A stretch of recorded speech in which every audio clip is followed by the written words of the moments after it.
Welcome to the Field of Greens podcast. I'm John Comp, owner of Northwoods Whitetail Seed Company. Welcome everybody on YouTube watching, and you can see we've got the mad scientist here, Brad Harper, Harper Growing Solutions, Full Spectrum Products. And today, Brad's up here dropping off.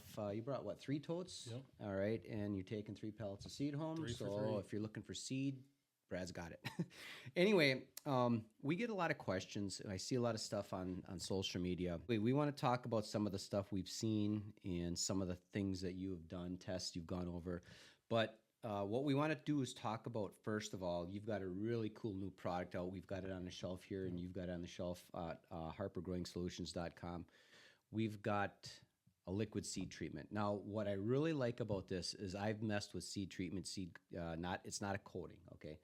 But, you know, you can buy the powdered, and again, I'm seeing so many companies get into this. I don't know if I'd call it the industry, but food plot. You know, I think there's so many people think they can make a fast buck. Yeah. And there are so many crazy products. Seed treatments, something you put on the seed to help give them a fighting chance when you plant. Okay, I've tried a lot of them, and it's the same thing every time. It's a powder. Okay, and I'm not just bringing my opinion into this. You think about the physics of it. Okay, you're putting a dry powder on a dry food plot seed. How does that supposed to stick? Correct. Okay, so I've seen it. You've seen it. You put this dry powdered seed treatment on. You go out, whether it's in a drill or whether it's in a bag seeder or whatever, and you get done. And let's say you put a scoop of the seed treatment on the seed, and that scoop is sitting in the bottom of Correct. the bag. Or I've tried it in a drill. The bottom of the drill is coated with the stuff. Yep.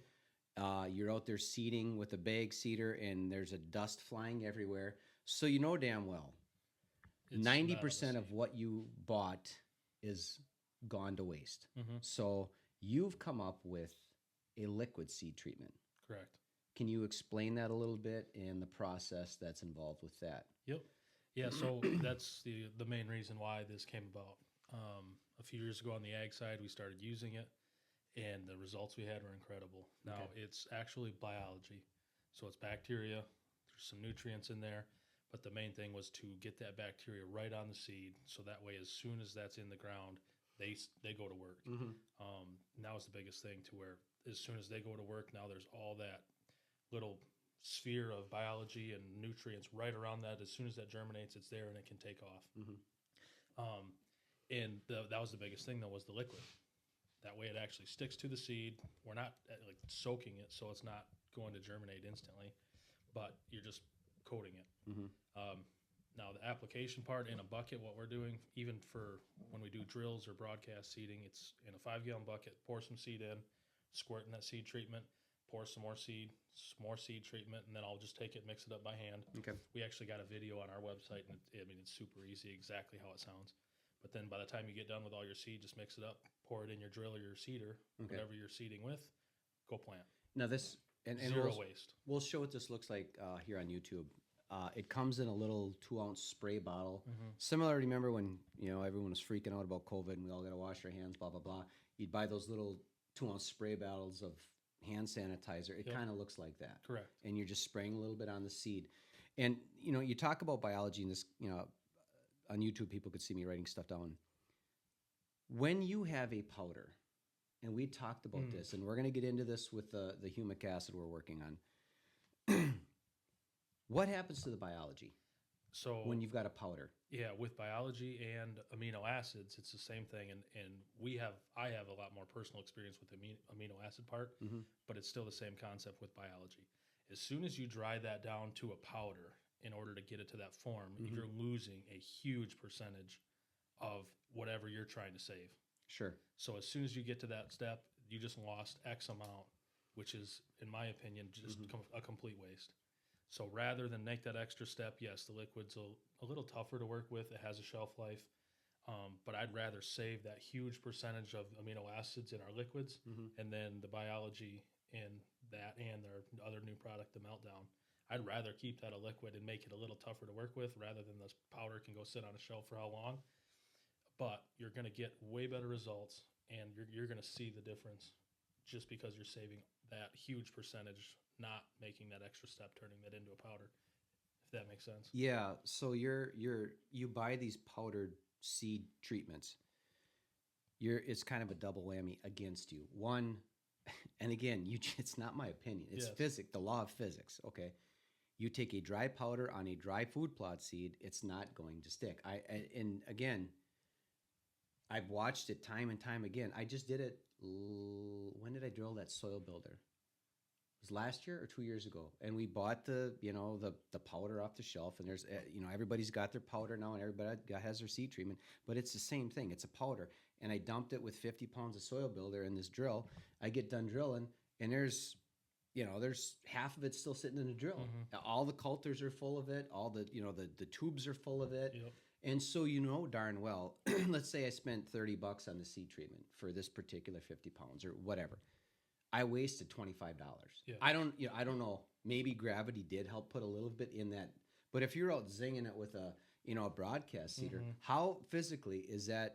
Again, I'd love to hear the physics of this. How is that seed treatment physically helping and sticking to the seed if it's a dry seed and a dry powder? This is completely different. Correct. That's why we highly recommend this. So we're going to show you again a picture of it. It's we're putting it on the website today, northwoodswhitetails.com. You've got it at Harper Growing, Yep. and it's $10 for a 2-ounce bottle, and that lasts on how many? Yeah, you can go up to 2 acres with that. 2 acres of seed. So you think about that: $10 for a seed treatment that actually sticks to the seed. It's actually alive. It's not baked. It's not killed. Mm-hmm. So this is something that. We just did a germ test. We'll show a picture of it. We had it on YouTube, and we had it on Facebook, and I just showed you. Mm-hmm. It was a 3-day germ test on our Clover Blend plus chicory. What would you say about 96, 97% germ? There's a couple of seeds that didn't Just kick. a couple. Yeah, out of like 300. And I very anxious to see. I want to do a germ test with the seed treatment, and it's not that I think you're going to get any more germination, because we're at, like I said, high 90s already. As high as You're just looking at you might have a better, bigger plants in a 3-day. Correct. So you'll have basically increased plant vigor. Mm-hmm. You're going to have bigger root mass. Right. And it's just going to be more consistent. Okay. To where if you think about how many seeds are in there, if you Right. multiply that by how much is at an acre, Right. yeah, you might increase that germ over the course of an acre, Mm-hmm. but it's just going to be way more consistent, and you'll get that seed vigor, Right. the bigger root mass, and like you said, just the bigger, healthier plants all around. It's basically an insurance policy, the way I like to put it. Correct. And one of the things, actually, we had this discussion as well. So let's say you take a bag of Northwoods clover at let's say it's $30. And there's a 4-pound bag of the Big Buck Seed Company, which again is seed coating. You're only getting 2 pounds of seed. Okay, so you got to buy 8 bags of that seed to get an acre's worth of 8 pounds of clover. Yeah. Okay, does that make sense? Yep. Or 4? What? Okay, 4 bags. 4 bags, and then you buy 2 bags of Northwoods. Yep. So let's say you got $60 in seed, and then you got $10 in the seed coating, and you still got seed coating left over. Yeah. Seed treatment, I'm sorry, the spray seed treatment. Correct. You're still cheaper and further ahead to buy 2 bags of Northwoods clover with a $10 seed treatment spray bottle than you are 4 bags of the Big Buck seed coating. And again, it's dry. Yeah. And I've not figured out the science. You could have an ounce left over of Yeah. seed treatment if you wanted to. Correct. A lot of guys are using the whole 2 ounces on Sure. a whole acre. I get it. But if you wanted to, you still have $5 worth of seed treatment sitting there for whatever else you're planting. That's a whole nother discussion. These seed coatings, again, how is their biology? I'm not. I don't. It's dry. It's dead. I don't get that. Yeah. And I'm not going to get into that. That's a whole nother rabbit hole. We can go down some other time. But anyway. But that's like with, we talked about this too. So the seed treatment and our meltdown, it has a shelf life. Mm-hmm. It's not like you can throw that on a shelf for 4 years. I mean, there Correct. is a shelf life. Because so it's biology. Correct. So like right now, we have all the seed treatment that we have for this year. Mm-hmm. Whatever does not get sold, that's junk. It's I have to throw it away.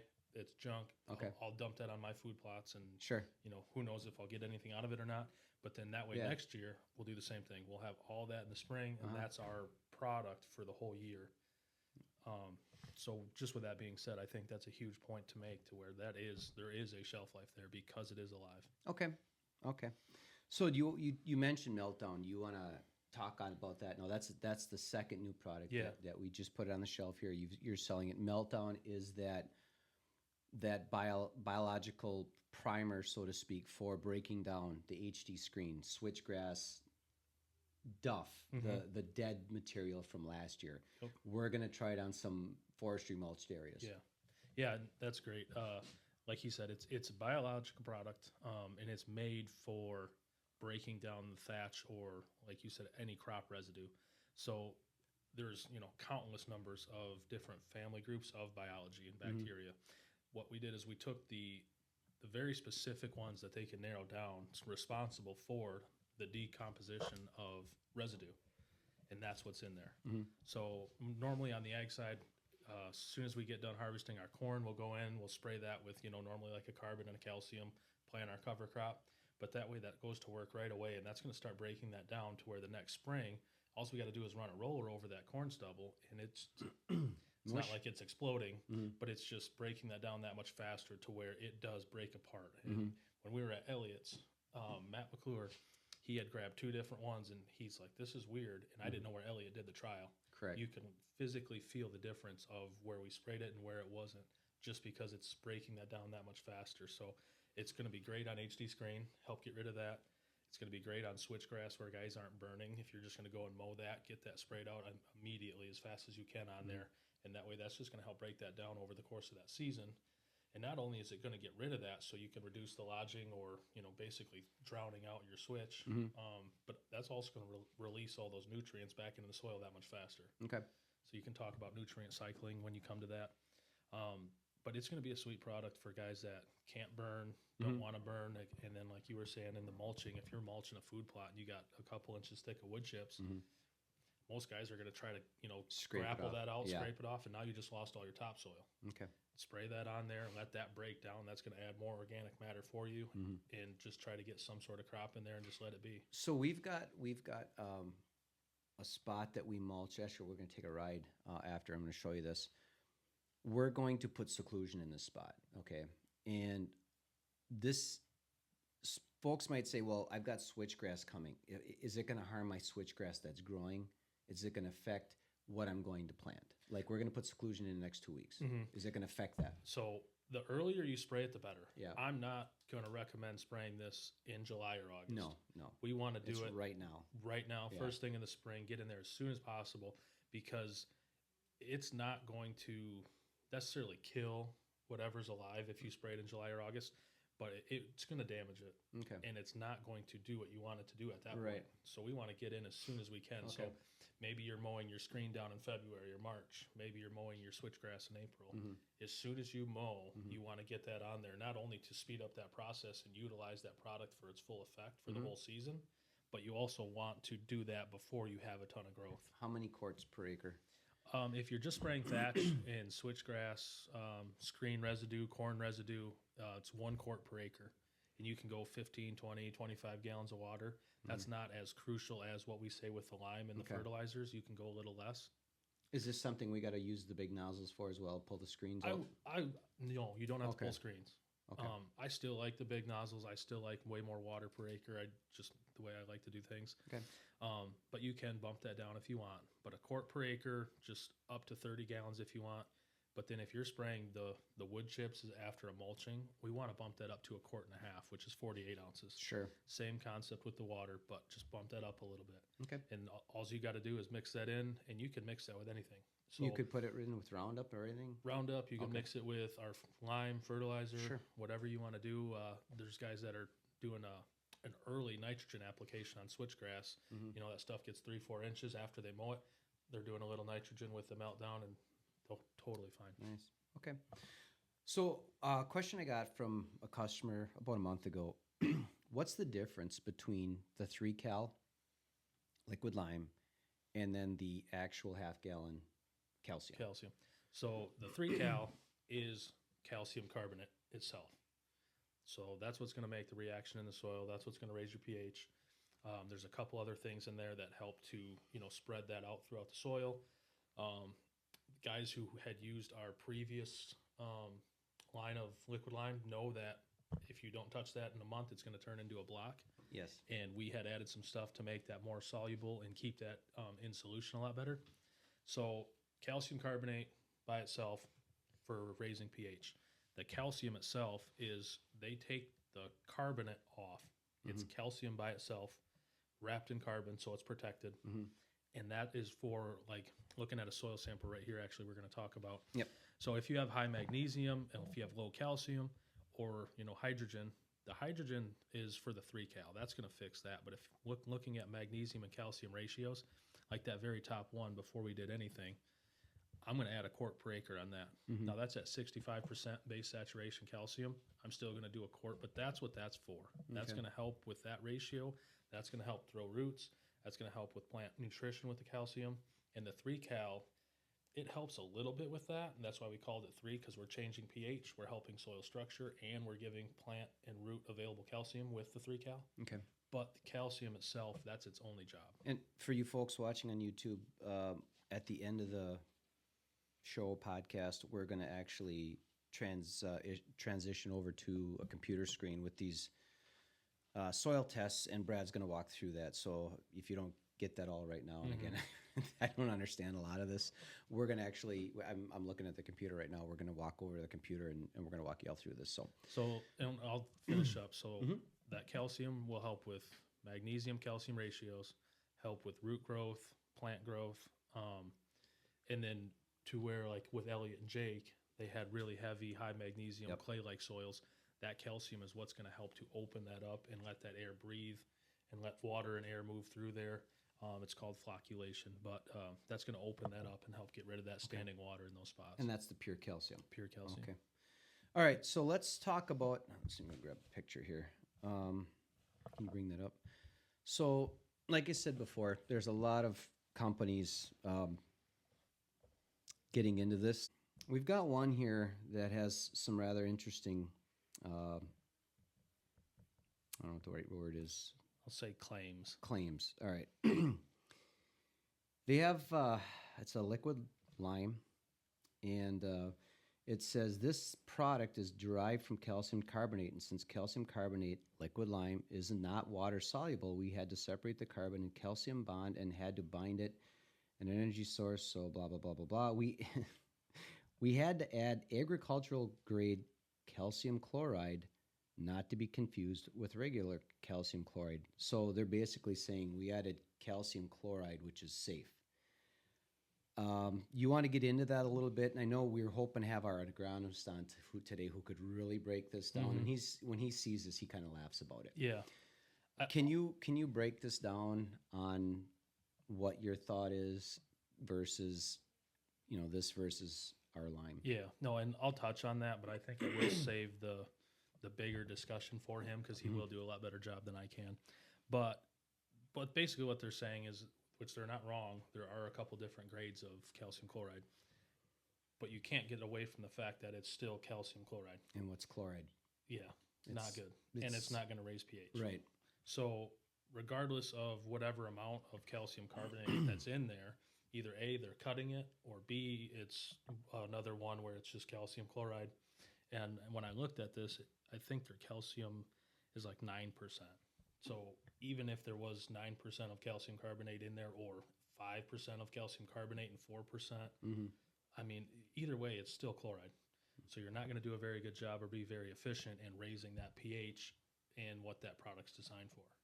All right. And then they said calcium carbonate liquid lime is not water soluble. What can you... Basically, what we're trying to do is bust some myths, bust some BS. That's just, and that's the first thing I asked you is I said, is this just marketing BS? Yeah. And I would say the way that that's worded is yes, that's correct. Now, in a way, they're correct, to where it's not like you can completely dissolve calcium carbonate into water. That's why our stuff is so thick, and we're using that water more as a vehicle. Yeah. That's going to help us get that out. Right. I can't dump a 1 gallon jug out on the lawn. Correct. We have to, again, the vehicle. We're putting one particle in maybe a teaspoon of water, and then another particle in another teaspoon of water. Correct. Okay, that's what we're using. The water isn't doing the job. The water's just taking that jug and putting it into a situation we can spray it. that we can spray. Right. Otherwise, you wouldn't be able to spray that out. No. You know, I mean, if I you mean, just literally- bottling, it's a chore. Correct. You know, you got to put it through a hose that big just to get it into a 1 gallon jug. It's so thick. Guys that have used ours in the past, they know how thick it is, how concentrated it is. But that's the reason why it is like that. There's as little of water as possible in that product. I mean, it's that's why it's a 14-pound gallon. It's heavy. So when you look at that and they talk about that, well, like I said, in a way they're correct, but in another way, I would disagree because that's what's helping us get that amount on. Otherwise, you're going to be Maybe at they're 30 not gallons an acre. Maybe they're not referring to us. I don't know. Could be. So, okay. So let's, again, that that safe calcium chloride versus bad calcium chloride. The end result, it's still calcium chloride. Yeah, I like your wording of that earlier, or your comparison of that. Of that just means you're kind of pregnant. Are you really pregnant, or are you just kind of pregnant? That's perfect. Okay. So now here's another one, Liquid Lime, another company. Their quote, the industry has gaslit food plotters for years now, claiming that 1 gallon of liquid lime replaces 2 tons of egg lime. That's simply not true. Anyone claiming that is lying. Now, Brad and John have done a couple of podcasts talking about how and again, I don't know if they're talking about us or not, but let's set our record straight. We have sat here at this very table discussing that we feel 1 gallon of the 3 cal, which weighs 16 pounds? 14 pounds, okay. Is equivalent, depending on the quarry that it comes from, is Correct. equivalent to 1 ton of, and people can't grasp that. Correct. And that's a simple Google search will give a ton of information. Where is your lime coming from? Where's your nearest mine? Look that up, figure out where that's at. That's going to be online. That should be on, I would think, on the bags, as far as, you know, what the CCE number is, and then how many pounds of calcium carbonate are in that. And when you look up the nationwide average, it's anywhere from 6 to 18 pounds and 1 ton of ag lime. Correct. Of So calcium carbonate. Of pure calcium And carbonate. we have 14. Correct. Okay. So that's why we can say Yes. it's equivalent. Is it to 1 equivalent ton to 2 tons? on No, average. no. But I don't remember. And again, they might not be talking about us. Correct. But I don't know. Like I've you never say, seen kind of that setting our clear. record straight and making Yes. sure Yeah. everyone understands what we've talked about for the last, Correct. however many years, and making sure that, we're just going forward with what we have and giving you facts. One of the things, and we've discussed this before, when I saw these 2 claims, and folks need to understand this and pay attention to the statement. One of the things that sells product is fear. Okay, if you don't use this bow, you can't shoot 100 yards. If you don't use this broadhead, you're going to lose your deer. If you don't buy this liquid lime, you're not getting the best result. Fear will sell. Fear gets people elected. Fear gets products sold. I don't agree with that. I'm not going to tell you if you don't use our lime, you're going to have a crappy food plot. What I got to say. That's not what we're going to say. All we want to do here is present our side of the story. And again, we're going to walk through this on YouTube, these facts on you actually changed the pH. So to those companies that are trying to sell you liquid lime, liquid calcium, this is what I ask you folks before you look at their products. Ask to see a soil test. I have never seen this before. You're going to see this here today on YouTube at the end of the show. We're going to walk you through. Brad did soil tests. He did 4. I see 5, 4 or 5. Okay, we're going to show you the results of treated ground versus untreated ground, and he moved the pH with our liquid lime. If you're looking at somebody else's liquid lime, ask to see a soil test. I like facts. I like to see results. We're going to show you the results. So I'm not going to use fear to sell this product. No. We're going to use results. With everything that we're doing, we're constantly trying new things, trialing. And the one thing on the soil sample that you will see is it was a new product I wanted to try, and it did not do what I wanted it to do. Okay, we're not doing anything with that, scratching that, throw it in the garbage. Okay. And that's something like what you're talking about is, we're going to try a bunch of stuff, and as of right now, this is where it's at, and see what happens on the road. Okay, so speaking of soil tests, we're going to end the podcast here because obviously we can't show you the visual. If you want to see, we're going to walk through the soil test now over on YouTube, Northwoods Whitetail Seed YouTube channel. We're going to keep going, but we're going to end the podcast here. So thanks, Brad. And hopefully we'll talk to you. We're going to try to talk to you and our agronomist buddy within the next month, because I think we kind of scratched the surface on some of what these other claims are, but we want him to get into the science of it. So That, and then I think it's very valuable someone who's way more knowledgeable than yeah, I am, but also just a third party. hmm You know, I mean, I could sit here and tell you a whole bunch of stuff, and whether you believe that or not, that's fine. But coming from a third party, that's I love that. yeah, I'm that's super actually, and I sent you I think I sent you the screenshot. Somebody said, well, my agronomist likes this calcium chloride product, and I'm just shaking my head, going, excited. And that's I would wow, ask them for what. why? For what? Because a Yeah, lot of the times they're spraying it on apples, so yeah, the trees don't grow. yeah, I mean, literally, they're stopping growth with calcium chloride yeah. on apples. And I'd said, I remember again marrying into a farming family. I remember the truckloads of white lime Mm-hmm. brought into that. I've never seen, Yeah, brown just on the stuff getting spelled. just on the highways. Yeah, I don't know. Like I said, there's fear sells, folks. Don't fall for it. So, all right, thanks for listening to Field of Greens podcast. If you want to talk or watch us talk about the soil test, we're going to keep going on YouTube. Okay, so now we're looking at a soil test Brad did, testing the 3-Cal and some other products. And Brad, why don't you walk us through the test results? Yeah, so this is something we're doing all the time to, trial new products and always be testing our products with different soils, so that way we know the answers. But right here you can see it says MF. That was the original dirt that we pulled out of this field before we did any of our tests. Okay. So then this was our old, the MFLL line 2. This was our old version of the liquid lime. Okay. Now, as you can see, soil pH, we jumped up from 6.1 to 7.9. How many gallons per acre did you spray? So going off of this, what we wanted to do is run an average, and obviously we way overshot because no one needs to get to 7.9 whatsoever. No. But we were more so trying to try a couple different things, which I'll get to in a second. But on average, that was 2.5 gallons per acre of our liquid lime. That's a lot. That's a lot on this one. So you basically moved it almost 2 full points. 2 whole points. Now, one thing to take a look at is the magnesium, the calcium, and the hydrogen. So you can see we totally got rid of that hydrogen. We bumped the calcium way up, and we actually lowered the magnesium, which in my opinion, I'm totally fine with. And that lowering the magnesium is, if you've got clay, hard soil, that's going to help free that up. Correct. And that's where like Elliot and Jake, Sure. they had really high magnesium, and that's kind of that concept to where the calcium is going to do the same thing. It's just not going to touch the hydrogen, but it's that same concept. Sure. But so then the MF3, that is with the new 3-Cal. And what I was trying to do is I was trying to lower that cost as much as possible. And the additives that we added in there, I was playing that fine line of how can we get that product down as far as possible while adding the additives that I wanted to keep that in solution, and also try to spread that throughout the soil. And then this ended up being the last test we did because I was finally happy with it. So same thing, we still got to 7.9 while taking out some calcium carbonate, but we added all those surfactants to do a lot better job of spreading that in the soil and keeping that in solution in the jug. So because this is just barely off with the calcium, we still got rid of all the hydrogen, we kept the pH the same.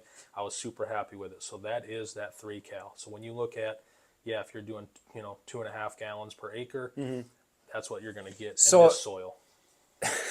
So this kind of, so you look at you jumped almost 2. Okay. So when and this kind of goes back to that was 2.5 gallons an acre.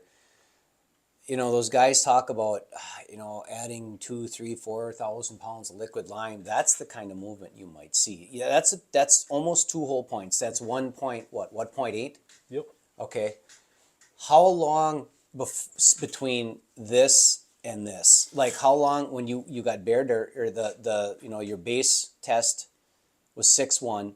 How many days after spraying did you test that? So we pulled this sample, the top one, in the morning. Sprayed, and we pulled this sample in the afternoon.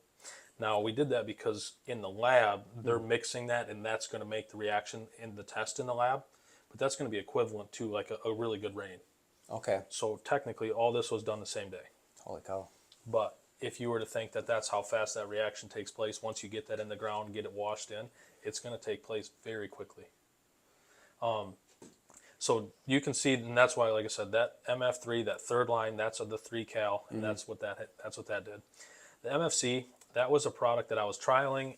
It did not do what I thought it was going to, so we scratched it. We threw it in the garbage. Not bringing that to market. And that's just one of the trials that we always talk about. Now, the MFCAP, this was that product, but then I added our AP, and this is one worth touching on as well. So one thing that really caught my eye, just applying a gallon to the acre of AP, that got us 0.3 organic matter difference just from applying that. Now you look at that phosphorus and you look at that potassium, that jumped way up. So that's what's going to be plant available to those plants from the AP. Then you come over here and look at that potassium jump. That's huge.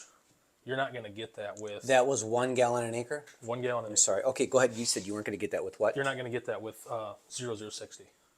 You're just not. It's physically impossible. Now, if you were to run like a MAP and 0060, which MAP is 1152.0, or let's just say 1919, that's not going to happen. The other thing is this bottom where we're testing all the micros.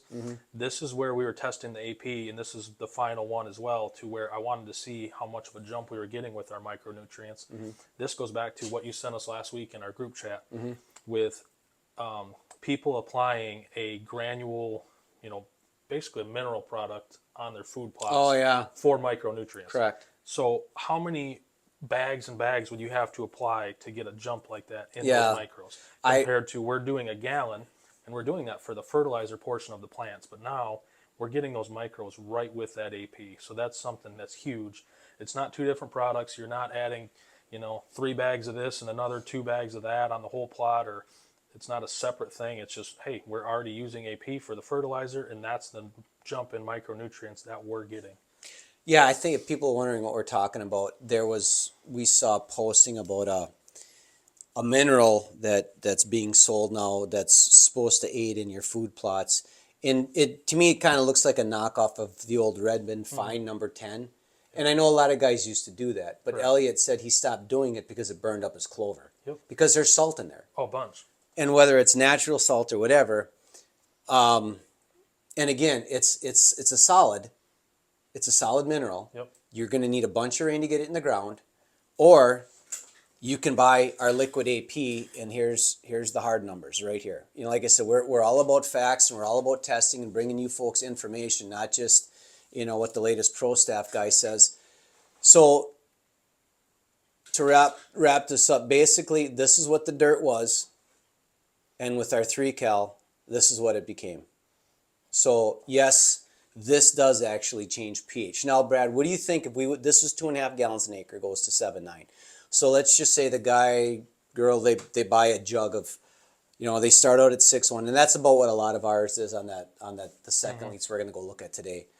What do you think a gallon per acre is going to move that to? About 6.9, 7? Yeah, with them being 6.1, CEC is 6.9, and a hydrogen is 17. Number one, I'd ask them what they're growing, because sometimes I would recommend just doing 1 quart.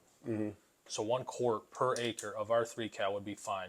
In this situation, if you're trying to grow a high demand crop, I would say probably 3 to 4 quarts, and that 1 gallon would get you to 7 on the nose. If we're doing 1.8 with 2.5, that 1 gallon is going to get you up easily where you need to be.